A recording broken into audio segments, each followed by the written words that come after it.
It's, as I said earlier, a night to ask Lenny anything. We'll talk about the Trump administration. We'll talk about the Shapiro administration getting ready to try to stay in office. How strong is the Republican Party in the Commonwealth of Pennsylvania? But more importantly, why voter apathy is still such a big problem. But I want to begin with something he said yesterday on the Big K Morning Show, or the other day, that I find fascinating. You said that Mr. Gainey needs to get to places that he normally doesn't hang out, okay? So he obviously must be doing something, because this seemed to be a slam dunk for Corey early on, but now all of a sudden pundits such as yourself are saying this thing's a whole lot closer, and they wouldn't be shocked, even talking to John Delano last night, that Mr. Gainey could actually snatch victory from the hands of defeat. So why the momentum for the incumbent? Good evening. Good evening, kind sir. It's always good to be here on election night with you. We've done several of these now, and between election night camaraderie with you and election night sushi, it's a bang-up type of night for me, so thank you for inviting me as always. To the question, number one, he's the incumbent. Number two, he has history on his side. He's the first ever African-American mayor of Pittsburgh. That ain't ever going away. And number three, when you compare him to Corey O'Connor, he is the more natural of the two politicians, the press the flesh, kiss the babies, get along with people, feel comfortable with people, make people feel good around him. That is still part of retail politics. Now, if people are voting based on retail politics, they may vote one way. If they're voting on who do I think is going to clean the streets faster when there's a bad snowstorm, who do I think is going to bring jobs back to Pittsburgh, that's a different calculus. But when you start talking about retail politics, there's something to be said about what Ed Gainey brings to the table. I mean, look, Barack Obama, one of the critiques of him as the first African-American president was he didn't go to Capitol Hill that much. He didn't smooth with the congressmen as much as people would have liked for him to do. But he was one heck of a retail politician, particularly during 2008 going into term number one. All right, so let me say something else I've noticed. I get the new Pittsburgh Courier delivered to my house. Rob Taylor, managing editor, he's an anchor here. Love him.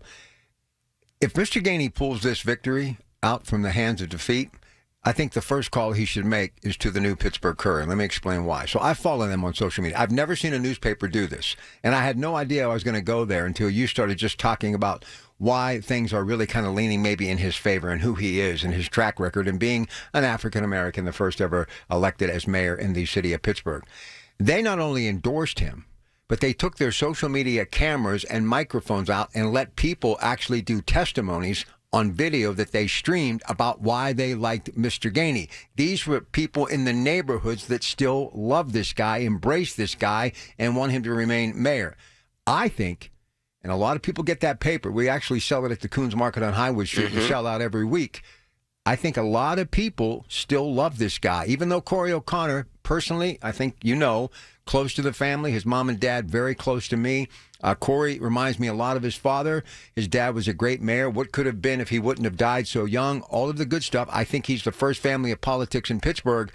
But there are a lot of people in Pittsburgh, no matter what you think, absolutely love Mayor Gainey. Section 8, from the east part of the city. And we all know, look, I'm a guy that's from the eastern suburbs, but my folks grew up in the eastern part of the city. East Liberty and Homewood, went to Westinghouse. They're Westinghouse grads. Wow. All that other stuff. There is a certain type of civic pride, in particular, when you have folks coming from the city and having a hard scrabble background. I mean, Ed comes from a time, and so do I. We're similar age. So we come from a time where they didn't call Larmer. They called it all East Liberty. That's a bonding mechanism just as much as people calling themselves Yinzers are. When you have that and you see somebody ascend from Section 8 to working for a state rep, which is enough to make you proud, then to go to a state rep and then become the first black mayor, if people feel like somebody's trying to take that part of history that belongs to them away from them, whether it's prematurely or unfairly, and in some instances, there are sections of the voting electorate tonight that will feel that Gainey has been unfairly criticized or too harshly criticized. That's enough for them to say, look, he may not be perfect, but he's mine, and he needs another shot. And if you look at the momentum that's rallying around him, That's part of the sentiment. And then you take that with the natural talents that he has as a politician, somebody that everybody says, well, I like Mayor Gainey. Even when people critique him, they say, well, I like Ed. I don't like what Ed does, but Ed's a good dude. When you have that, that makes a difference. Well, what I see a lot of people able to relate to him, especially those who live in the areas that you mentioned. And Corey, now being the Allegheny County Controller, some may perceive him as an outsider now. But is he a part of that progressive movement? I've had people tell me yes, because he hasn't said he's not. I don't really connect him to the Ed Gainey or the Summer Lees of the world or the Sarah Innamoratos. What's your perspective Number on that? one, he is definitely closer to the progressive wing than he would care to admit in this race, number one. Number two, he's running in the progressive, in the moderate lane versus a progressive. But here's the third thing, which is both an advantage for Corey O'Connor and a disadvantage. When you come from a political family running against somebody that's been successful as an outsider, it is very hard to get the sympathetic lane.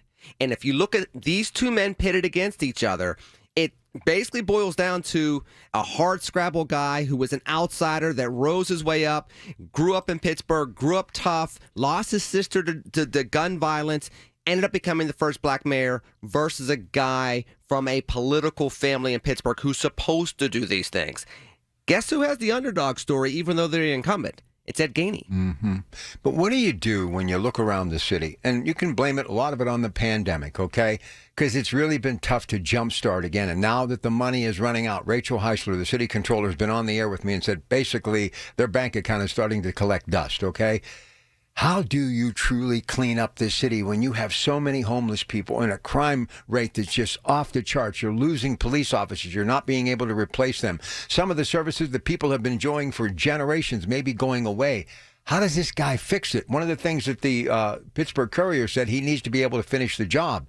How can he finish the job? How can Corey finish the job? There's so much that needs to be done in the city of Pittsburgh. The question ends up being, Rob, did they start the job? I mean, Corey was on city council, and he's Allegheny County Controller right now. That's more of a watchdog job. I get that, but he was on city council.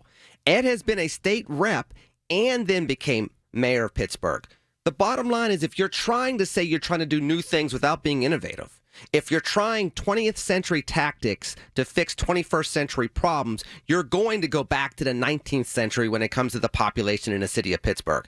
And unfortunately, we're not seeing innovative thinking. We're seeing a doubling down of the progressive way of doing things, or we're seeing this is how we've always done it in Pittsburgh, leaning on those type of modes of operandi, and then wondering why the population is scantily growing and wondering why we can't attract businesses back here. We have to compete with the innovation that we see in cities that we're competing against in order to be back in front of the curve versus trying to catch up. All right, last name before we take a break. Lenny McAllister here tonight, election 2025. We're going to take your phone calls. You want to talk about the city? You want to talk about the issues? You want to talk about what's happening with our president trying to get his budget done? Josh Shapiro trying to get his budget done? Anything on your mind, ask Lenny anything. 866-391-1020 is the number to dial. So here's the question. And you mentioned about the numbers on the rise as far as people in Pittsburgh, and I mentioned that the other day. Here's the question. Are we living on past reputation, why people are staying and coming here, or are there actually things to get excited about and people want to move here to be a part of it in Pittsburgh? I think people are moving here more on potential than on actuality. Okay. Now, that's where the challenge for executive leadership in the region will come. You're starting to see people say this is a nice town, which is great. But going to a nice town is a place where you only stay for a couple years until you get your next big promotion. We need Pittsburgh and this region to be, this is my home. It's been my home for 20 years, 15 years, 30 years.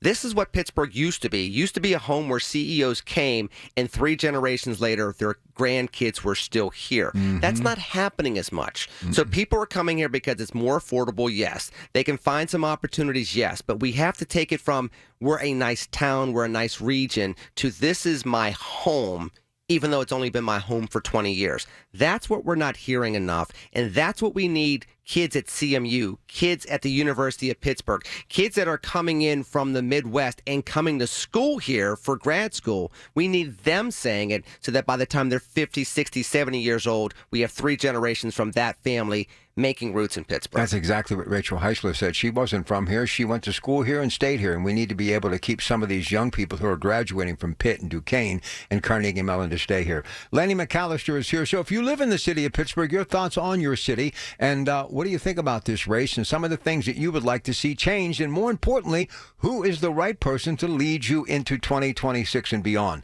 All of our lines are open. Ask Lenny McAllister anything tonight on election night. We'd love to hear from you. Number to dial is 866-391-1020, 866-391-1020. He's also on the Metropolitan Window video screen. We are streaming this live at kdkradio.com. Simply click on KDKA Watch. It's your Pratte Pack along with Lenny McAllister. Election 2025. Tonight, the primary on KDKA. Stay with us.